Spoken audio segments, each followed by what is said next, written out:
After getting my hands on Sly 2 Band of Thieves, I've actually grown to appreciate the Sly Cooper series. Although I have yet to try out Sly Cooper and the Thieves Raccoonus and Sly 3 Honor Among Thieves. But if there was one game that's coming out this year that I'm kind of looking forward to, it's Sly Cooper Thieves in Time. Well, let's just dig into my thoughts on the situation. As many of you would know, Sly Cooper Thieves in Time will be developed by Sanzaru Games, who were responsible for porting the original PlayStation 2 games to the PlayStation 3 in the Sly collection.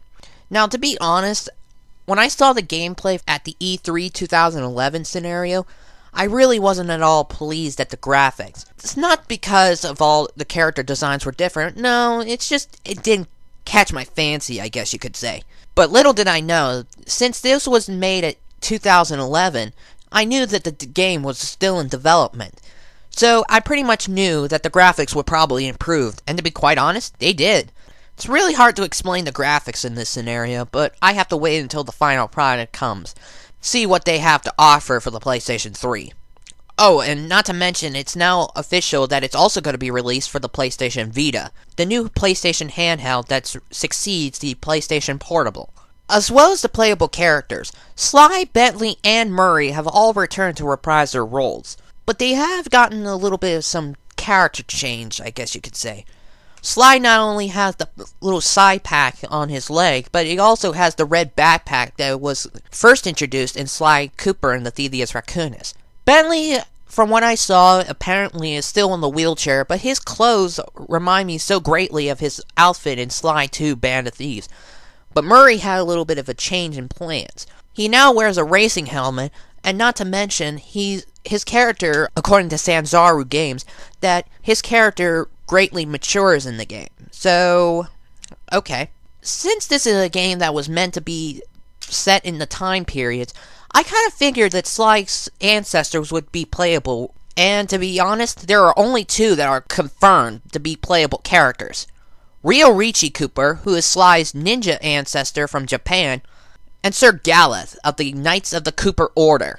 Like Sly 3, Carmelita is also returned to be a playable character. Of course, you can't have Sly Cooper without Carmelita, right? However, just like in the previous 3 games, she has once again another voice actress. Alright, you tin can with teeth. Let's see what you're really made of. Now, if there was any other playable characters, I would like to see some of the other members of the Cooper gang in the game. You know, like the Panda King, Dimitri, the Guru, and Penelope. But it's unknown at this point if they're going to be in the game or if they're just going to be, let alone, playable characters.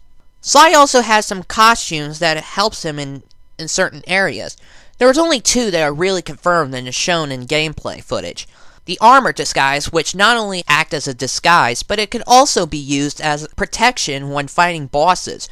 Most notable in the boss against El Jefe, one of the villains in the game. And then there's the other costume that kind of reminds me of Robin Hood, where he can fire an arrow through a bow and arrow, and hitting a bullseye will create a rope that allows him to do the rail walk. So that's kind of cool. So what the hell is next? Are they going to have the members of the Cooper gang dress up as Robin Hood's merry men and singing "We're Men in Tights"? God, that'd be fucking hilarious! So I like these costume ideas to add to Sly's gameplay. Now, if there was one thing in the Sly Cooper series that I have never liked, it's rhythm gameplay.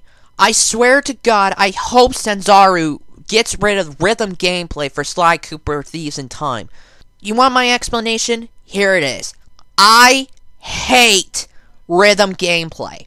For those of you who are not familiar with rhythm gameplay, it's basically just pressing the corresponding buttons on the controller within a certain rhythm. Sucker Punch has been extremely guilty of having rhythm gameplay in each of the Sly Cooper games.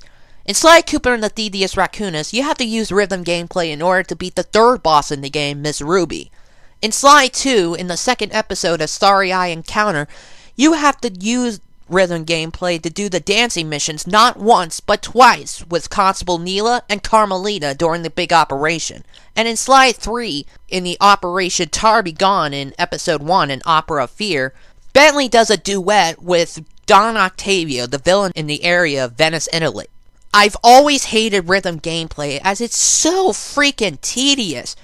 Everybody should know on how much Zookstar 1000 and Gexup hates racing and platformers. Well, my hatred for rhythm gameplay is just as big as their hatred for racing and platformers.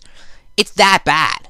So I really hope that Sanzaru doesn't use rhythm gameplay in any of the levels in the games, and if they do, try to at least make them enjoyable. Now, as for the gameplay itself, in this case Sly Cooper, his gameplay plays very similar to his previous outings in Sly Cooper, Sly 2, and Sly 3. So once again, maintaining the gameplay that makes Sly Cooper so famous. So I gotta give them props on that one. Also, the hub worlds in the game, according to Wikipedia, are supposed to be as 3 times the size of the original trilogy. Yeah, even bigger than some of the areas in Sly 2, Sly 3, and Sly Cooper combined. The game is also going to be supporting stereoscopic 3D. So apparently this is going to be a 3D game for those who own a 3D television, which unfortunately I don't, so I can't. It also says that they're also considering having multiplayer in the game. Whether this be true or not, I don't know. We'll have to wait and see.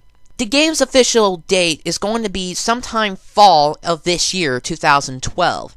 So I won't spoil much of the story for the game because, well, the game is in development, so it should work when leading up to the gameplay and pretty much the whole scenario of what this adventure is about. So overall, I'm going to say this. Sly Cooper Thieves in Time actually shows some sign of promise. For Sly Cooper's first true adventure for the PlayStation 3 as well as the PlayStation Vita, this looks promising. I'm certainly looking forward to trying this game out, and if I do, I might review this game. I might also review Sly 2 Band of Thieves. Who knows? Now, if somebody could do a fucking Jak and Daxter adventure for the PlayStation 3, then I'll be greatly happy. So, I hope Sly Cooper Thieves in Time delivers on its promise. So, with all said and done, I'm Shadow1750 saying good night, good luck, and may the man who originally said, "Survey says," rest in peace.